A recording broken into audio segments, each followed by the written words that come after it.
Thank God for his life congregation and his leadership, especially si Pastor Anthony Martinez and the rest of their leaders.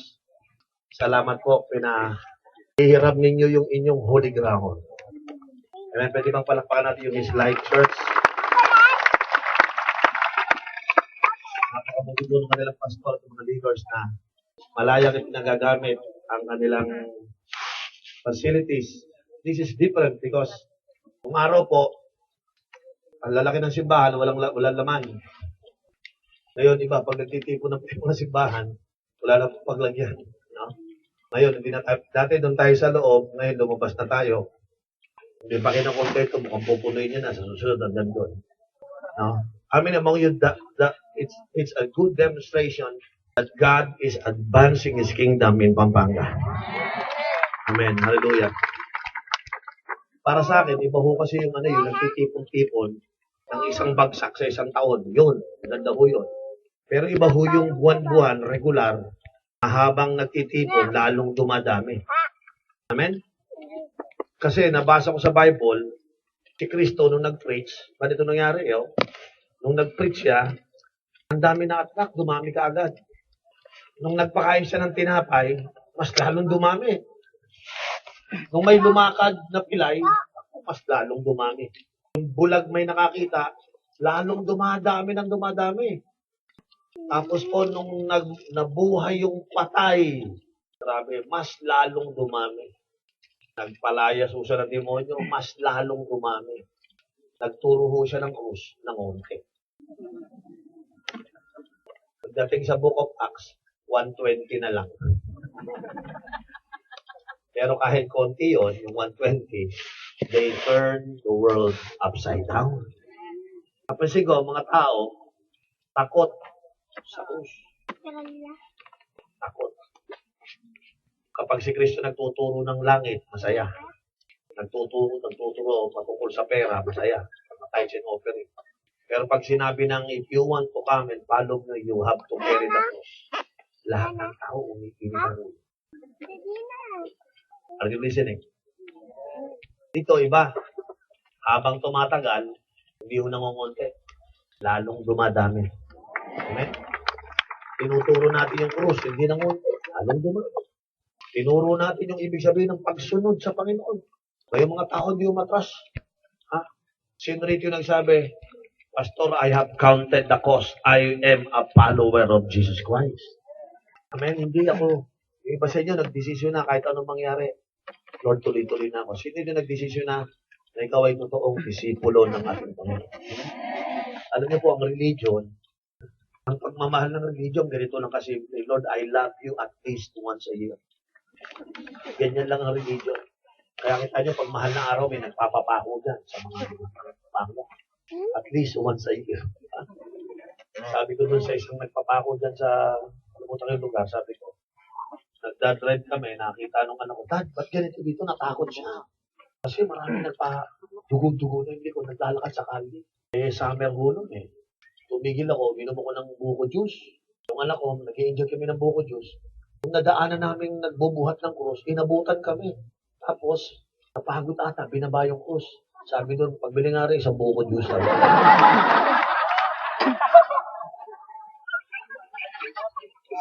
Sabi ko, si Jesus na uhaw. Ay, gusto pa buko. So, papahinga siya. Napansin ko, nakainom siya 3 baso. Nakuha. Sabi ko sa kanya, Sir, ayaw mo lang ba ginawa yan? Ay, hindi. Panata ako to. Panata. Ano yan? Gusto mo talagang gawin? Hindi kasi ako pangalan eh. Yung tatay ko namatay, pangataan niya to, nagagawin niya to habang buhay. Namatay, sa akin pinasa. So, ano magagawa ko? Ako panganay eh. So, masaya ka ba? Sabi ko, panata kasi ng pamilya namin to, kaya ginagawa na. Sabi ko, sa tingin mo ba tama yan o mali? Ay, hindi, tama to, sir. Sabi ko, paano mo nasabing tama? Kasi alam mo to, nabasa mo ba sa Bible yan? O, nakalagay sa Biblia. If you want to follow me, you have to carry the cross. So, binuksan ko yung Bible. Ito ba yun? Yung nasa Marcos. Yan. Kung sino mang gustong sumunod sa akin, kinakailangan buhatin ng krus. Tapos nakalagay doon, may nakalagay daily. Yung daily, nabasa ko. Nakalagay, nabasa mo may daily. Nabasa mo daily. Oo nga, no? Alam niyo ko, sino gusto sumunod kay Lord? Mag-religion na lang kayo kung gusto niyo mag-obey kay Lord ng once a year. Pero pag totohanan na kayong susunod kay Lord, araw-araw yun. Lahat ng kumain ng tinapay, nag-alis na. Lahat ng nakakita ng pilay na lumakad, umalis na rin. Natira ko kunti. Alam niyo, prayer ko, sa lugar na ito, habang tumatagal, hindi nyo kami mapipigilang magturo ng krus. Ipipreach namin yung salita ng Diyos. At tuwing ipipreach po namin ito, may malalagas. Amen? Sabi mo nga sa'yo, humanda ka na. Sabi mo, baka susunod-sunod ka dahil sa tinapay lang, ha? Yung iba sa inyo, sumama lang kasi ililibre ng merienda mamaya pagkatapos dito. Paano kung wala ng merienda? Yung iba sa inyo, sasama kasi may libre sasakyan. Paano kung maglalakad ka na? Yung iba sa inyo, sumama dito kasi pinilit lang kayo. Paano kung wala nang nag-iimbita sa'yo? Pupunta ka pa rin kaya. Amen? Yung iba sa inyo, narito kasi tinex. Yung iba sa nato, pinilit. Sino sa inyo pupunta because narito ka dahil gusto mo na to? Sino yung narito dahil gusto ko to? Amen? Hindi yung, bakit ako nandito? Bakit sila ganyan? Ako hindi. Di ba? Dapat, mula sa puso po natin, gawin po natin. Sapagkat sa gabi pong ito, gusto ko kayong paalalahanan na hindi nyo lang dapat makita yung ganda ng ginagawa ng Diyos sa ating pagtitipon na ganito. Alam nyo, prayer ko, from great crowds of gathering, sana yung espiritu, yung saya, yung gana ninyong pumunta dito, madala nyo to sa simbahan ninyo. Amen? Yung bang kung paano kayo excited makinig sa akin, excited din kayo makinig sa pastor nyo. Amen? Kung gaano kayo excited na naghahanda para pumunta rito, ganon din kayo ka-excited pumunta sa inyong mga tahanan ng Diyos sa simbahan. Why? Because walang kwenta kung hanggang dito lang itong move ng Panginoon. Dapat mapuntahan ito sa simbahan ninyo. Sabi ko nga, Lord, mas maganda mula na sa simbahan ninyo, kaya kayo nagpunta dito. O kaya mula dito, madadala nyo sa simbahan. Yung iba sa inyo, excited ngayon kasi nakaka-encourage ang daming tao. Pero pag uwi nyo sa church nyo, o konti na lang kayo, parang nawawala yung excitement. Amen. So, ako po yung nananalangin. At ang isa sa pinakamagandang bigay sa akin ng Panginoong pananaw sa ganitong bagay, kung gusto ho nating manatili ang pagkilos ng Panginoon sa Pampanga, yung tuloy-tuloy yung movement ng Panginoon. Gusto kong bigyan ng pansin ang panalangin hindi lamang po ng pastor, kundi yung panalangin mo mismo. Ngayon sa araw ko kasi, may lumapit sa akin, may class ko, pastor, pag-pray mo naman ako. Sabi ko, bakit? Pastor, ito po yung prayer list ko, blah, blah, blah, blah. Sabi ko, hindi kita mag-pray. Ikaw mag-pray, sabi ko. Lagi mo na lang ako pinag-pray. Ikaw naman. Sino rin kung hindi ka makapag-pray at gusto mo mag-pray yung pastor mo sa'yo? Para bang, pastor, pakitext mo ko kay Lord, ha? Wala na akong load, eh. Sino rin yung marunong ka nang mag-pray sa sarili mo? Taas yung kamay. Hoy, dali lang kong sabihin yan. Come on, liars, go to church. Sino rin yung marunong ka nang mag-pray? Kasi po, iniisip ko ganito, kung ang pastor yung marunong mag-pray, may nangyayari. Paano kung yung membro walang panalangin? Kahit anong ganda ng strategy natin, kahit ano yung pangarap natin sa bayan natin, hindi ka naman pala marunong mag-pray eh. Sino sa inyo magsasabi sa gabi ito, pastor, marunong na ako mag-pray? Banggitin ko kayo, bakit mo kinakailangan mag-pray? Yan ang magandang tanong. Bakit? Alam niyo ba na kaya ako nagpe-pray? Kasi naniniwala ako, kung hindi ako magpe-pray, walang power na gagalaw sa buhay ko. No prayer, no power. Huwag niyo makalimutan yan. A prayerless person is a powerless person. If you don't pray, the power will never be released upon your life. Do you understand? Alam niyo po, sa totoo lang, sino sa inyo amin, kailangan ninyo ng power sa sitwasyon ng buhay niyo ngayon. Ha? Pangalawang reason kung bakit kinakailangan tayo malangin ito. Prayer not just releases God's power, but prayer reverses the situation of our life. Alam niyo ba ang prayer has the power to reverse? Grabe, yung pilay lumakad, reverse ho yun. Yung bulag nakakita, reverse ho yun. Yung patay na buhay, reverse po yun. Sino sa inyo nangangailangan ng reverse? Wala kang pera, reverse. Wala kang boyfriend, reverse. Amen? Lagi kang bumabagsak sa klase mo, reverse. Mag-pray ka, magtataka ka, magkakaroon ng reverse. Sino sa inyo sawa na sa kahirapan? Gusto nyo namang ma-reverse. Pero ayaw mo mag-pray, wala kang reverse. Alam nyo mangyayari sa'yo, ganito. Pag kulang ng prayer, ganito mangyayari, yung bulag makakalakad. Nadinig nyo ako? Yung bulag makakalakad at ang pilay makakakita. Ang patay ay makakahiga. Wala akong himala doon. Yung pilay talaga namang nakakakita ko. Yung bulag, nakakalakad pa rin. Pero if you want prayer to work in your life, I believe we need to pray for reversal. Alam nyo, kung sa gabing ito, mananalangin tayo, merong magaganap na reversal. Meron ba ditong simbahan hindi lumalago? Reverse, manalangin kayo. Alam nyo, binabanggit ko po ito sapagkat hindi magkakaroon ng prayerful church unless merong prayerful Christian. Amen po ba? Maraming mga Kristiyano, gusto nilang sumama doon sa mga simbahang nananalangin para daw sila matutong manalangin. Pero hindi pa rin nananalangin. Kaya ang ginagawa ho nila, nagkukwento sila ng mga taong nananalangin sapagkat sila mismo ay hindi nananalangin. Are you listening? Nakita ko po na ang espiritu ng prayer ay hindi dapat mawala o maalis sa mga G12 churches. I personally believe the power of prayer will enhance the vision of the G12 churches. Pwede ko bang banggitin sa inyo mga kapatid sa gabing ito, bakit hindi tayo pwedeng hindi mag-pray? Okay? Are you still here?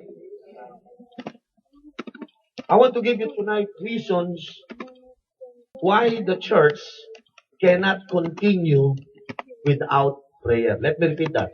Why church cannot continue without prayer. Bakit ang mga G12 churches ay hindi makakapagpatuloy sa paglago, pag-advance ng kairan ng Panginoon kung walang panalangin? You cannot continue without prayer. Yan po yung aking paniniwala. Hindi tayo makakapagpatuloy. Yung magandang sinimula ng Panginoon, na dati kakarampo tayo, dumadami tayo ngayon. Pero tanggalan nyo yan ng panalangin, hindi na magpapatuloy yan. Because I still believe church cannot continue without prayer. Let me repeat that. The church cannot continue without prayer. Hindi tayo makakapagpatuloy kung walang panalangin ang ating mga simbahan. Ito po yung great tragedy ng ating mga generation. Masyado tayong kapit sa physical at wala sa spiritual. Masyado tayong madaling maniwala sa mga bagay sa mundong ito. Hindi tayo naniniwala sa supernatural. Kaya ang kaya lang natin paniwalaan, yung kayang isipin ang isip natin, at hindi tayo kayang maniwala sa mga supernatural. Because we are not engaging ourselves to the supernatural atmosphere, and it's only happening in the atmosphere of prayer. Ulitin ko, bakit hindi tayo pwedeng magpatuloy ng panalangin? Unang dahilan, mga kapatid. Bakit hindi kayo pwedeng tumigil sa prayer? Huwag kayong titigil, hindi kayo pwedeng tumigil. Because prayer empties the heart of its chaos. Yan po ang unang dahilan. Tatagalogin ko. Sa panalangin, diyan lamang po nakakapagpahinga ang ating buhay. Hindi ka nagpe-pray. Yung lahat ng problema, lahat ng burden, lahat, kita niyo yung tao, magtingin kayo sa mga tao po, yung mga nagbubuhat ng mabigat na tubig, yung sobrang bigat, sila nagbubuhat, yung mukha, bakit kanino katabi niyo? Yung hindi nagpo-pray dyan, malamang ang daing burden. Sabi ba, Pastor, ayoko mag-pray. O sige, ayaw mo mag-pray? Saan mo ilalagay yung burden mo? Saan mo dadalhin yung kabigatan mo? Sige, huwag kang mag-pray. Hindi dala-dala mo yan araw-araw. Kaya kita mo mukha ng ibang mga tao, malungkot, mukhang prunes. Alam yung prunes? Ang kulubot na ubas. Bakit? May buhat-buhat. Alam niyo gusto ko sa prayer? That's why I believe on prayer. Every time I come in the morning to pray, whatever burden, whatever difficulties, whatever problem, Lord, dadaling ko sa iyo ang aking problema. At pagdala ko sa Kanya, wala na akong kabigatan. Mukhang ubas ka ulit. Unat, brother, unat. Hindi ko lubot. Tingnan mo na yung katabi mo. Sabi mo sa katabi mo, prayer lang yan, brother mo.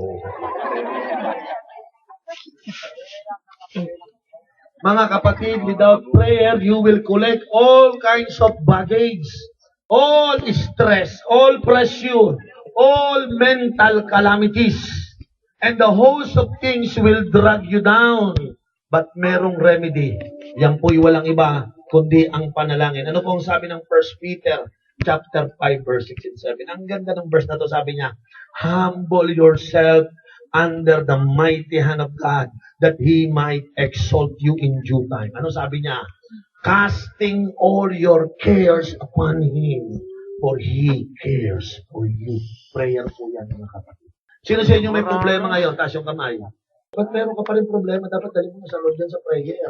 Para pag tinanong ka may prayer, may problema na. Kay Lord na. Yung iba sa atin, nahihirapan hanggang ngayon. Wala po kayong ibang dadalhan ng kabigatan. Alam ko yung iba sa inyo may problema, kailangan ng financial breakthrough, kailangan ng pang-matricula ng anak sa June, kailangan pambayad ng bahay, pambili ng bahay. Yung iba sa inyo, huwag na muna yung pampaganda, okay? Yung ano lang muna, yung mga pangangailangan lang. Yung iba sa inyo, hindi nyo malaman ang gagawin. Nakukonfuse ko yung iba sa inyo. Bakit tempo? Wala na tayong pang-matricula, may sakit ka. Ano ba? Ako yung kuryente, yung tubig, yung... Ako, sino nakaranas, yung natotorture ka na. Alam nyo po, huwag kayong mag-alala. Sabi ng Bible, come unto me. Cast all your cares upon me. Pare, may prayer place na tayo pupuntahan.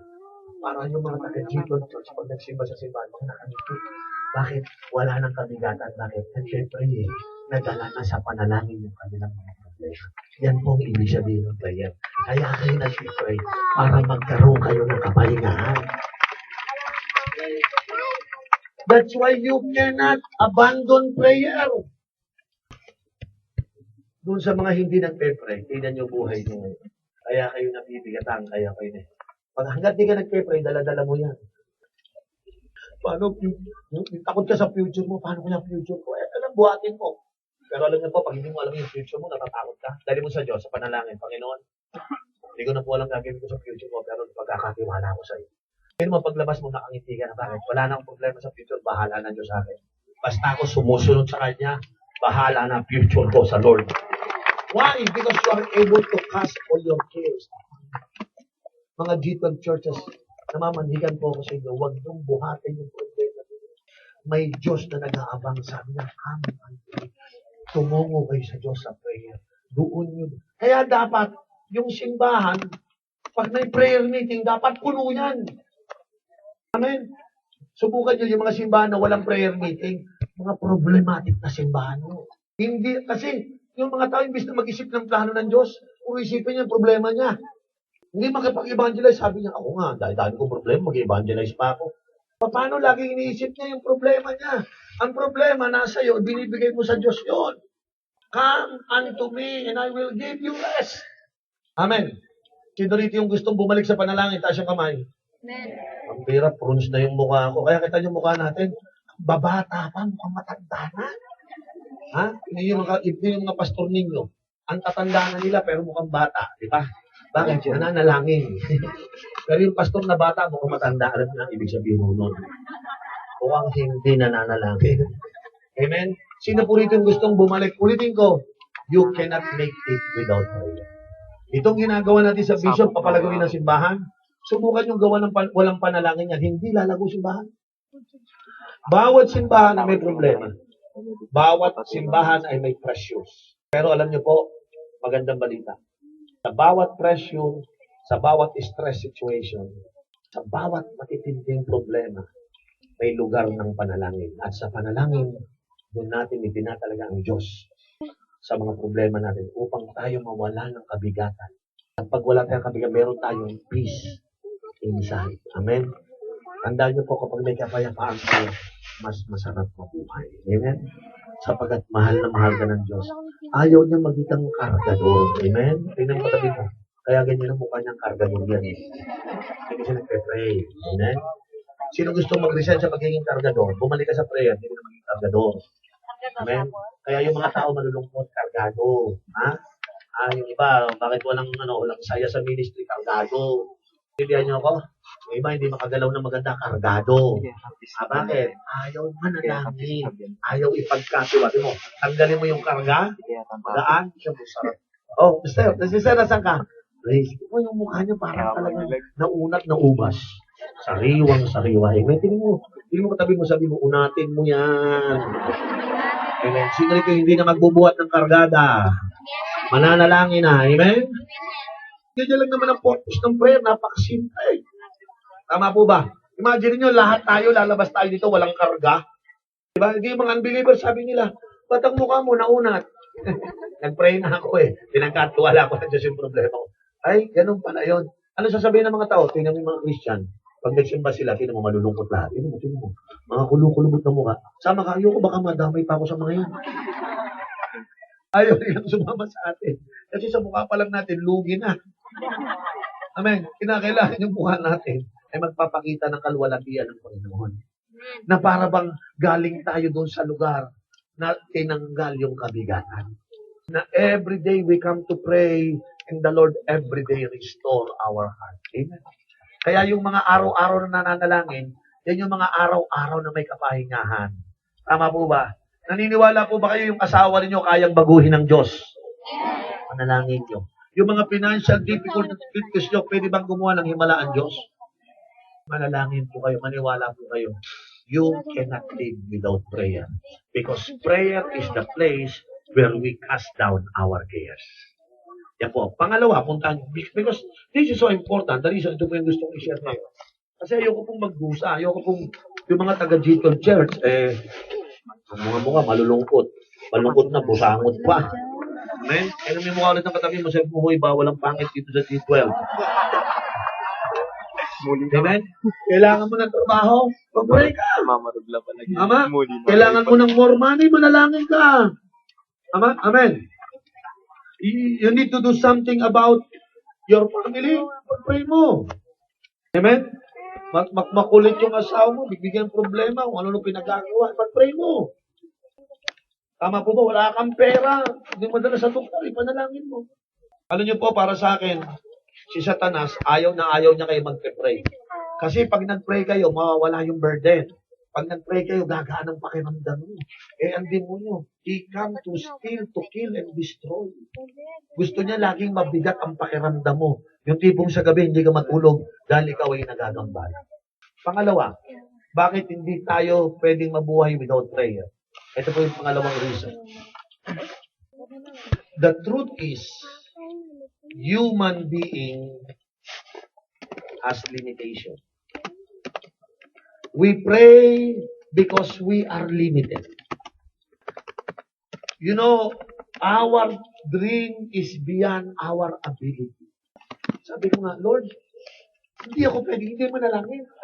Madami akong pangarap na hindi ko kayang gawin. Amen po ba? Mambira. Bibili ako ng bahay sa pamilya ko, saan ako kukuha ng pera? Pag-aaralin yung mga anak ko, saan ako kukuha ng pera? I-maintain yung ganda ng asawa ko. Ganda yun eh. Siyempre, alam mo naman, papangitin mo yun. Magastos yun eh. Lord, saan ako kukuha ng pera? Pero alam niyo po, through prayer, yung human limitation, pumapasok yung God's ability sa life natin. Kaya tayo nananalangin, inaamin natin sa Diyos, Lord, hindi ko talaga lahat kaya. May mga kaya ako, Lord, pero may mga hindi ako kaya. Alam niyo, ang gustong-gusto ng Diyos sa atin pag nakikita tayo, yung nagpapakumbaba tayo na may mga bagay na talaga namang hindi natin kaya. Amen. Ang ibig ko sabihin, pag hindi ka nagpe-pray, okay, para mo sinabi sa Lord, kaya ko lahat ako. Ba't ako magpe-pray? No, pag nagpe-pray ka, sinasabi mo, Lord, hindi ko talaga lahat kaya.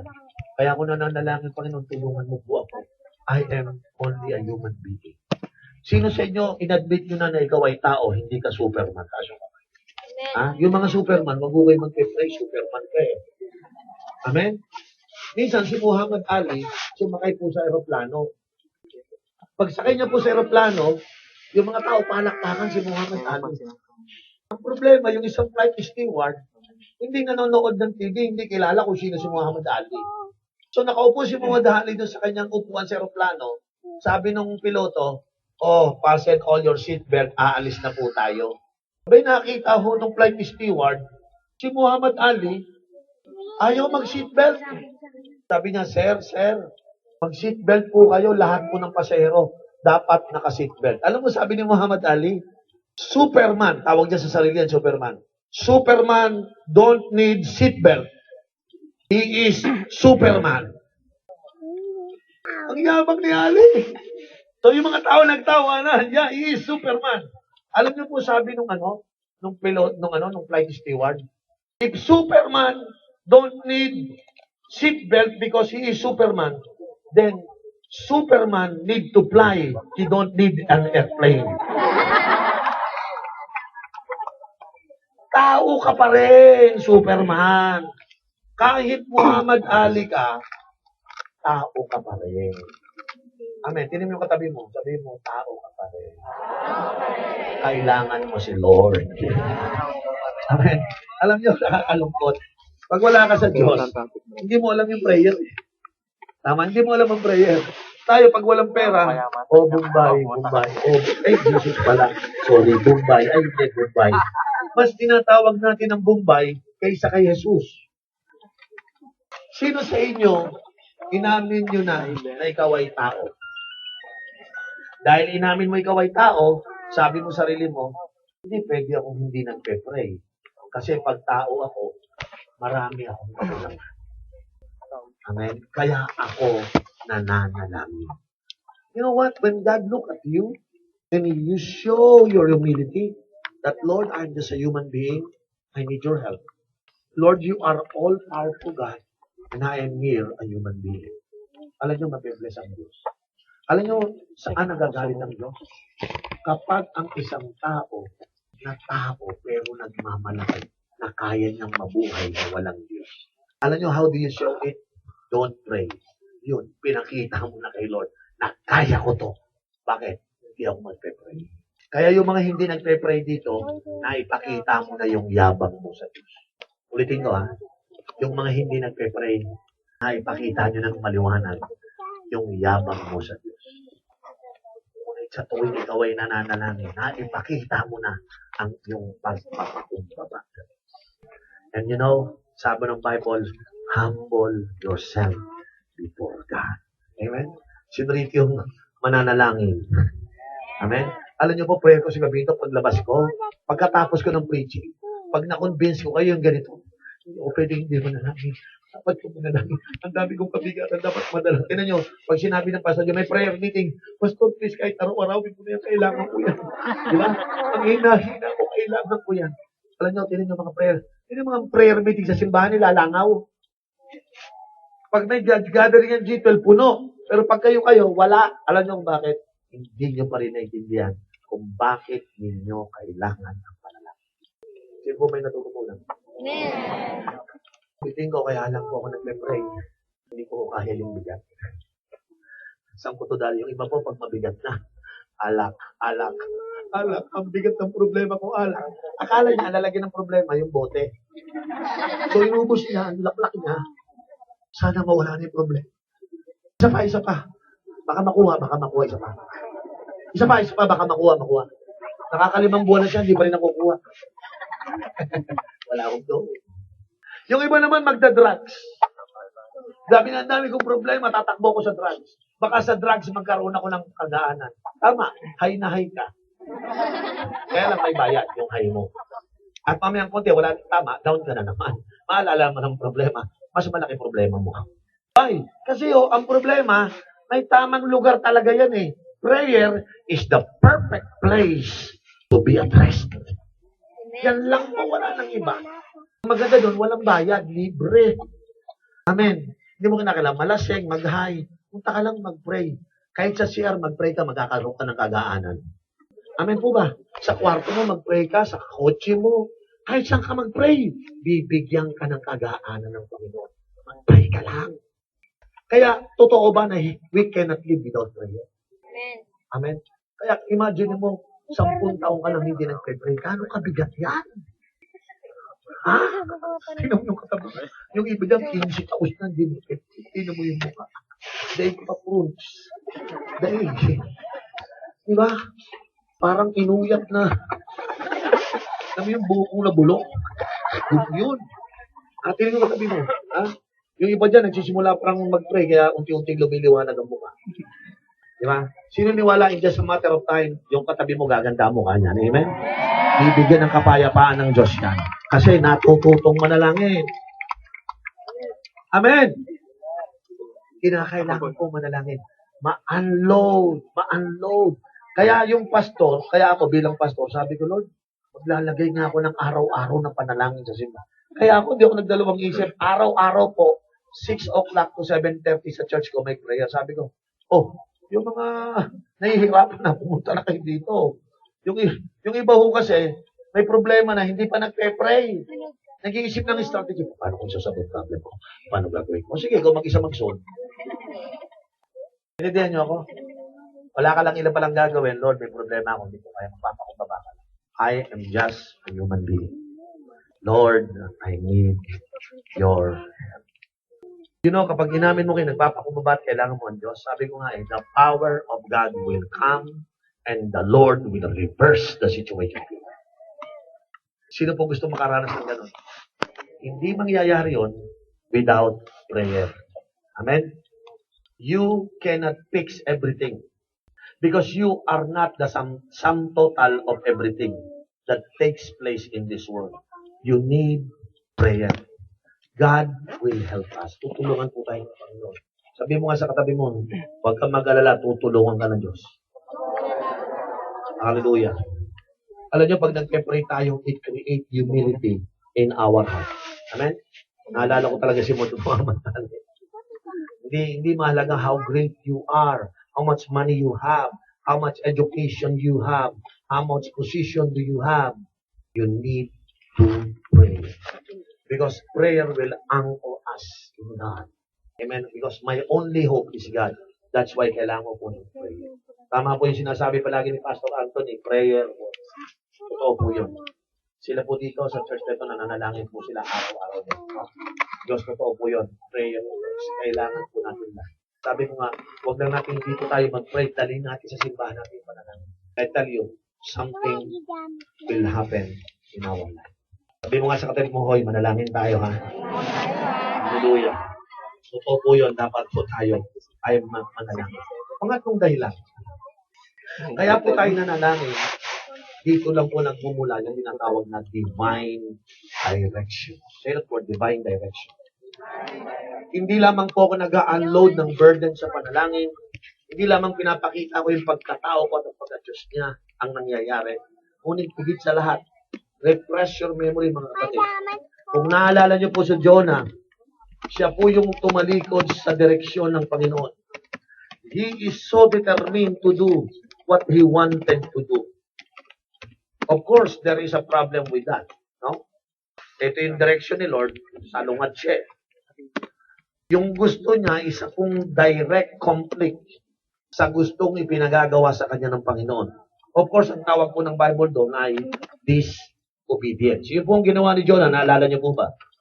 Ito pong si Jonah, napansin ko sa kanya, isang great lesson na natutunan ko sa kanya, siya po yung gumawa siya ng decision without prayer. And decision without prayer can always lead to a great storms and destructions in life. Huwag niyo makalimutan. Pag kayo gumawa ng desisyon na hindi nanggaling sa panalangin, para kayong pumunta sa isang malaking pagkawasak sa buhay. Tingnan niyo si Jonah. A good lesson. Inontra niya ang direction kay Lord. Gumawa ng isang bagay na walang direction sa Diyos. Pinili niya yung sarili niyang direction. Kaya niyo nangyari. Storms comes in, distraction comes in, maraming nadamay sa kanyang disobedience. What happened? Ganyan po ang inaabot ng mga taong gumagawa ng sariling direksyon sa buhay niya. Purihin ang Diyos. Buti na lang dito sa Pampanga, walang mga taong gumagawa ng sarili niyang direksyon. Amen? Liars go to church. Karamihan sa atin, gumagawa tayo ng sarili natin direksyon katulad ni Jonah. I tell you, prayer is the place where we can receive clear direction from God. Without much prayer, itong direction kung ito, ihihirapan po tayo. Woe unto us if we make decisions that are not based on our earnest prayer or earnest inquiry to God. Woe unto us if we go to unspiritual people who are just confused as we are and seek out their direction. I tell you, we will have a bad outcome, katulad po ni Jonah. Para sa akin, I cannot trust my own decision to do the right thing unless the Lord pinakita niya sa akin kung ano dapat kong gawin. Ang dami ko po kasing ginawa sa simbahan na direction ni Lord. Hindi acceptable nila, pero galing kay Lord. Ginawa ko, kasi alam ko galing kay Lord. Nagtagumpay ko. Madaming kumukontra nung ako po yung nag-jinton, sabi niya na sa akin, blah, blah, blah, huwag mong gagawin, huwag mong gagawin. Pero sabi ko, Lord, ito yung direction mo sa akin. Alam niyo po, hindi ko pinakinggan yung mga unspiritual advice ng mga tao. I listen to God. I know hindi biro po yung pagsunod sa visions na ito. Pero I know ito po yung direction ng Panginoon. Imagine mo sabi sa akin ng Panginoon, Riel, ako masyadong tumingin sa crowd, mag-focus ka sa 12. Iwanan mo yung crowd, tahan mo yung 12. Riel, ayusin mo yung pag-preach at pag-teach mo. Hindi lalago ang simbahan mo kung hindi ka mag-equip at kung hindi ka mag-disciple ng mga tao. Unless you learn how to dismiss the crowd and focus to your disciple. Hindi lalo. Alam niyo po, tinitino ko yung kabigo ko mga pastor, lahat nakapokus sa crowd. Wala sa kanila nag-disciple. Sabi ko, Lord, lahat yan ay ganito ha. So pag nag-iba ako magiging iba itsura ko. Pero mo ako lang ayaw sa crowd, gusto ko sa pew. Eh lahat sila gusto nila crowd, ayaw ng pew. But you know, I would rather listen to the directions of God. And when I pray, alam niyo po, ginawa ko, I dismiss the crowd. I focus on my pew. Lahat po ng kaibigan kong pastor na kasabay ko, pag nakikita po kami ngayon, my church begin to grow from 210 to 12,000 right now. But my friends, still they have 80 to 100 people. Why? They still focus on the crowd, but I follow the direction of God. Focus on few, disciple people. Doon ko nakita yung mahalagang direksyon na kaysa makinig ka sa uso, mangopya ka, tingnan nyo no. I need to hear from God. And you only receive that through much prayer. Bago umuwi si Pastor Cesar sa Colombia, last November, sabi niya sa akin, Oriel, what is the plan for next year? Sabi ko, Pastor Cesar, our national conference, we will be doing it the same place. Sabi niya, how many people will come next year? Sabi ko, about the same, Pastor, about 18 to 20,000 for our G12 conference. Alam niyo, sabi niya sa akin, no, we cannot do that. Sabi ko, what do you mean, Pastor? Next year, I want you to gather 40,000 people. Sabi ko, 40,000. Yung 20,000 yan, nahihirapan ako. 40,000 pa. Alam niyo po, ako po, obedient disciple ako eh. Ang iniisip ko ganito, grabe itong mama na ito, bilib na bilib sa akin. Ako nga, hindi makapaniwalang magagawa ko siya, naniniwala. Sabi ko, Lord, pakita mo nga yung nakikita niya sa akin. Kasi Lord, pag ako, hindi ko kaya talaga eh. Pero alam niyo po, sabi sa kanya, okay, Pastor, pero the back of my head, it's impossible. Alam niyo po, umuwi na po si Pastor Cesar sa Colombia. Gabi-gabi, nag-iisip ako. Una, walang facilities na 40,000 seating capacity. Paano ko maisisit yung 40,000 sa 20,000? Yan ang iniisip ko. Nagtanong ko sa mga, baka meron naman kayo alam ng mga 40,000. Wala. Ilan po? 18, ito, 50. Ito. Panginoon, anong klase? Paano ko makagawa ng 40,000? Alam niyo po, nung ako po'y nanalangin, sabi ko, Lord, I don't know what's happening. My pastor just believe on me. Naniniwala siya sa amin, Panginoon, na makakapag-gather kami ng 40,000. Pumunta ako ng Amerika, dala ko yung panalangin. January na, nagpe-pray pa rin po ako. February na, nagpe-pray ako. Alam niyo po, simula nung last week ng October hanggang February, yun po yung prayer ko. Halos gabi-gabi, Lord. Paano yung 40,000? Malapit na. Alam niyo po, February, binigyan ako ni Lord ng solution. Alam niyo, solution ni Lord sa akin, ganito. Oriel, ito gawin mo. Magkaroon kayo ng gathering sa umaga, alas 8 hanggang alas 2 ng hapon, first batch. Papasukin mo 20,000. Pagdating ng alas 2, palabasin mo lahat. Okay? Pagdating ng alas 4, papasukin mo yung 20,000. 3 to 4, papasukin mo 20,000 ulit. Simulan mo ng alas 3, tapusin mo ng alas 10. Oh, yes, Lord. 40,000 yun. Dalawang 20. Pero sabi ko, Lord, paano ko kukuha ng 40,000? Dalawang 20 yun. Alam mo, sabi sa akin ni Lord, ganito ko yun. Madali lang, ito gawin mo. Ibenta mo yung ticket ng 20,000 to 25. Okay? Yes, Lord. Kaya ko yan, 25,000. Okay. Yung matitirang 15, sabihin mo sa lahat ng bumili ng ticket, may libre kang isa na pwedeng isama. Ilibre mo. Walang bayad yung matitirang 15,000. Kasi yung facilities, isang bayad lang naman yun eh. Naintindihan niyo ako? So sabi ko, tama, Lord. Sabi ni Lord, pero ang usapan, ang dadalin mo, either government official, professional, at isasama mo sa conference. Yung mga professional at mga government official, makikita nila may ginagawa ang Diyos sa Pilipinas. At sa dulo ng gathering, mag-altar call si Pastor Cesar. Ibig sabihin ganito, 20,000 mga Christian ang aaten, 20,000 ang maboborn again sa 2 araw. Is that wisdom from God? Nag-conference na tayo, nag-save pa tayo ng 20,000 soul. February po, binigay sa akin yung direction. Sabi ko, Lord, buti na lang, merong lugar ng panalangin para bigyan tayo ng direksyon. Tinatanong ko mga tao, sabi nila sa akin, ikaw, walang answer. But Jesus is the answer. Ngayon, sino sa inyo ready magpunta na may dala ka ng ticket, kayain mo yung teacher mo, sama ka sa mga bahala sa iyo, libre na kita. Pagdating nyo po doon, yun ang ticket mo. At pag uwi mo, yung in-invite mo, born again, kasama sa church mo. Why? Nag-conference ka na, nang isda ka pa. Hallelujah. Di ba wisdom yan?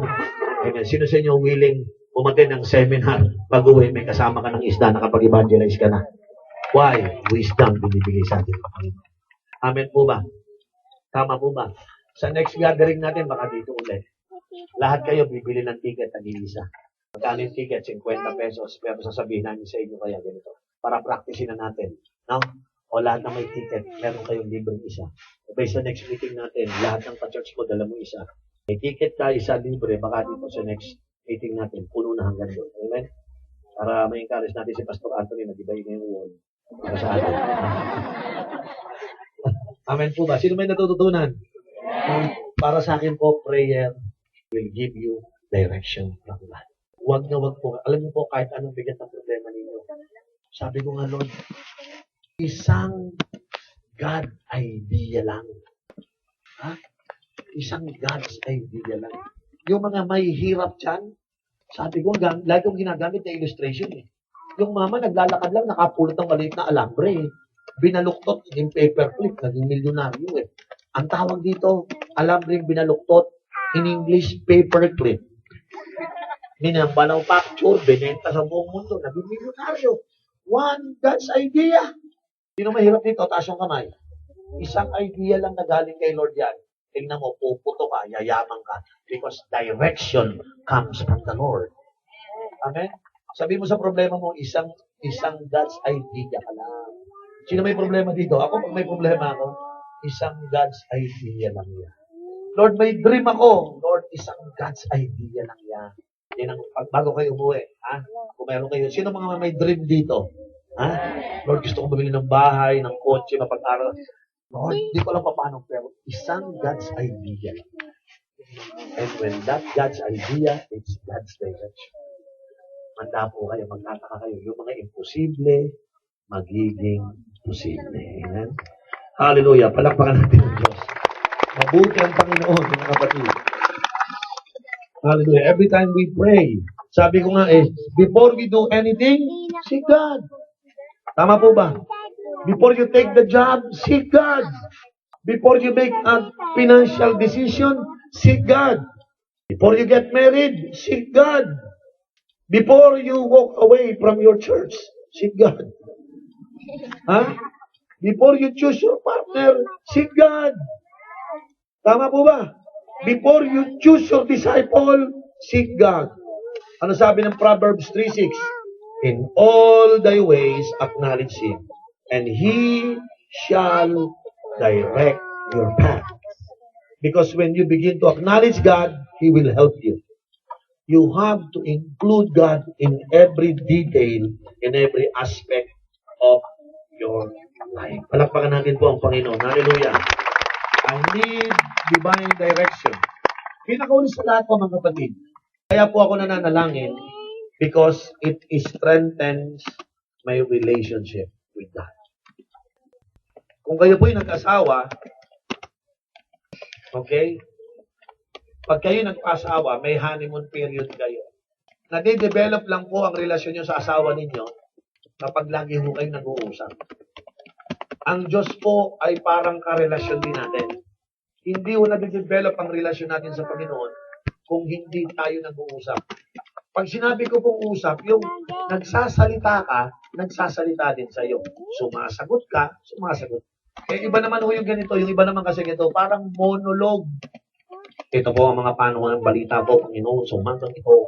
Ito po ang inyong tagapagbalita sa buhay ko. Ako po ngayon po, ito po mga problema ko, may sakit po ang nanay ko, at ang mga tatay ko po, mga bla bla bla. At kinakailangan ko po, ako yung kinakailangan ng pamatriguran ako. At saka alam ko sa pangalan ni Jesus, Amen.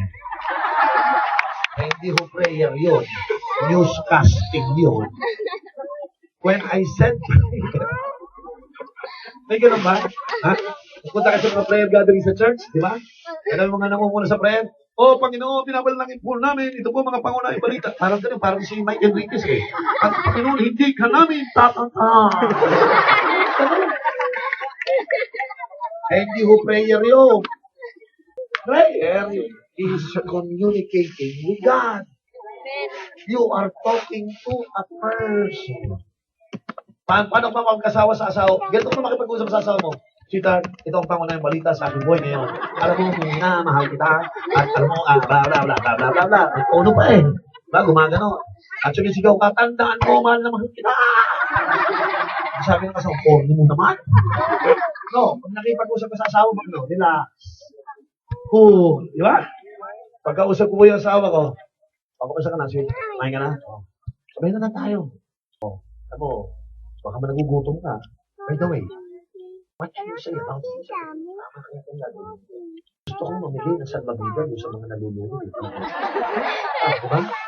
Kung may mga sakit na ibo, regaluhan ko kayo ng ospital sa Tagay. Sometimes you want to express yung mga gusto mong gawin. Di ba? Tama? Pag sinasabi sa akin ng asawa ko, sabi sa akin ng asawa ko, minsan yung sarili ko, nagpunta po ako sa Amerika, natawa ako. Nagpagupit ako, sabi sa akin ng nagugupit, Bishop, yan, malabas yung mga white hair mo. You want me to do something about your hair? Sabi ko, okay, I want you to put, gawin mong dark brown. Sabi niya, I had a better idea. Sabi ko, really? Sige. Nandun po ako sa Virginia. Inahapas ko. Mas pinagyan ng pampakulay. Ako naman, nakarelax. Tuturo. Pag dilat ko, sabi, Bishop, we have to wash your hair. Wash your hair. Sige. Punta ako nung hinugasan. Grabe, pag tayo ko, ang itsura ko, para kong tausog, yung muraan yung para akong sumisisig ng tubig sa dagat. Grabe, naging gold yung tuho ko. Sabi ko, para akong badyaw dito Sabi ko, what happened? Ano nangyari? Sabi niya sa akin, I don't know why. Your hair reacts so much dun sa chemical. No exchange. Mag-ipis na ako ng gabi. Alas 4 ako nagpagupit, nagpakulay. Maniwala po ako yun. Hindi na po yung congregation. Mag-ipis po ako yung iha ko. Paglabas ko, puro amin. Kumamong badyaw. Sabi sa akin, siyempre, buti na lang mga Amerikano kapag tanggap sa mga issue, tinatanda mo na silang pakialam. Alam niyo po, nag-preach ako. Kaya po nag-preach po ako, pinipicturean ako. Kaya may konti, pagtapos ko mag-preach, nakalagay na sa Facebook nakita ng mga tao, Pastor, na ng buhok mo. May insulto pa itong mga to. Alam niyo, sometimes,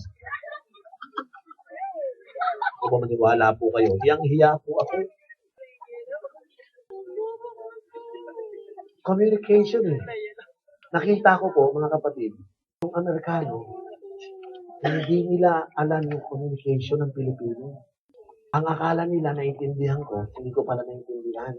At ang akala ko naintindihan niya ako, hindi niya rin pala ako naintindihan. Kaya simula ho sa araw na yun, nag-iisip na ako ngayon, bago ako gumalaw sa Amerika, iyakin ko muna ang communication ko ay tama. Amen. Bakit ko binanggit po yun? Sa ating Diyos, minsan nakukonfuse kayo, Lord, bakit gano'n? Bakit gano'n? Hindi mo lang naiintindihan. Kasi nagko-communicate, ikaw nagbabalita. Naintindihan niyo ako. Sino gusto magbago ng prayer life sa gabi ito? Huwag mo kayo magpe-pray na. Nilalak ang pinto. Magba-background music. Hallelujah, purihan ko. Oh, hallelujah. Praise the Lord. Ano ba yung huli? Ay, Enriquez din pala. Ito po ang mga pangunahing balita sa buhay ko, Panginoon. Sa umaga pong ito po ang unang balita. Ngayong araw po ito, nagdadalamhati ang aking puso. Allah. Hindi ho, may pag-usap po ito kasi si Lord normal. Amen? Amen? Amen po ba? Ikaw lang ang hindi normal. Mga angel, sabi ng angel, ano ba nangyayari dito? Iyo, umayos ka ng prayer. Kung makikipag-usap kayo mo sa ating ng Diyos, remember, prayer strengthen our relationship with God. Yung aking asawa po, nakita niya ako, sabi niya sa akin, ano nangyari sa'yo? Yung buho ko po, yung buhoan, sabi niya, tapos patawarin po. Si Ate Jer, sabi na Ate Jer, alam niyo po, hindi pa siya nagsasalita, alam ko na ang ibig sabihin. Tingin ko sa mukha niya, muhing-muhi, nasuklam. Parang sinasabi niya, isa kang bisya, pati ang itsura mo. Na-imagine niyo po, alam niyo yung buho ko ngayon, repair na huyan, kaya ganyan yan. Pero kung nakita niyo yan, baka itakwil niyo rin ako. Yung wife ko, natutunan ko, dahil matagal na kayo magkasama, hindi siya nagsasalita, pero alam ko yung damdamin niya. The same with God. Marami kang gagawin, hindi mo pa siya kinakausap, alam mo yung damdamin. Alam mo, masama loob sa akin. Sino sa inyo nararamdaman? Alam niyo tayo ang problema natin. Gumagawa tayo para hindi natin alam yung nararamdaman. Because we are not intimating our relationship. You know what? Aminin ko sa inyo. Open ko na lahat, huwag lang ang asawa ko. Alam niyo ba yan? Mahirap mo open yung asawa mo. Sa gabi, hindi ka gagambalain ka nun. Blah, blah, blah, blah, blah, blah. Maling desisyon itong ginawa ko. Ang Diyos, gano'n. Pag ikaw may ginawang mali, conviction darating sa iyo. Conviction. Sasabayan pa ng demonyo, condemnation. Condemnation. Hindi mo malaman kung sino si Lord sa dalawa. Iba yung conviction, iba yung condemnation. Pero pag kilala mo ang Lord, alam mo, siya ang kukonvict sa atin. Because why? Gusto ni Lord, pakiramdaman pa lang, alam mo na kung ano gusto mo. Amen po ba? Sino sa inyo yung galaw pa lang ng mga mister dito ba? Alam nyo, maraming mister, isang galaw lang kilay ni Mrs. kabisado. Galit na yan. Diba? May mga ganyang mister, yung pilantik pa lang ng galaw ng asa. Pag kumakayo, galit. Mahilit ang ulo. May mga husband, alam nila yung pakiramdam eh. Kasi meron na silang relationship. Diba? Kaya minsan pag kami mag-asawa, pag gumagalaw si Ate Jardino, sabi ko sa mga anak ko, tumakbo na kayo. Umalis na kayo. Pag yan nag-adapt na, bahala kayo. Ang bato, mama, pag kinuha na yung bato, patay ka na. Yan ang kailangan, mga kapatid. Sino sa inyo, kabisado niya yung galaw ng inyong relasyon? The same with God. God wants us to grow in the knowledge kung ano yung gusto ni Lord, sensitive ka na. Kung alam mo yung nagiging sensitive ka, why? Nangyayari yun sa inyong intimacy with God through prayer. Amen. Sino sa inyo gustong mapalapit sa Panginoon? Amen. Yung may gusto kong gawin, sabi mo sa sarili mo, Lord, alam ko gusto mong gawin. Sabi ko na, anong ko, Lord, gusto mong gawin? I'm ready to do it, Lord. Amen. Pero alam mo rin, Lord, alam ko hindi gusto. No, hindi ko gagawin, Lord. Because, Lord, my heart is for you. Intimacy, relationship can only happen through your prayer and communication. Kaya sabi ko, paano tayo hindi magpapalapit? Dito po ako magwawakas.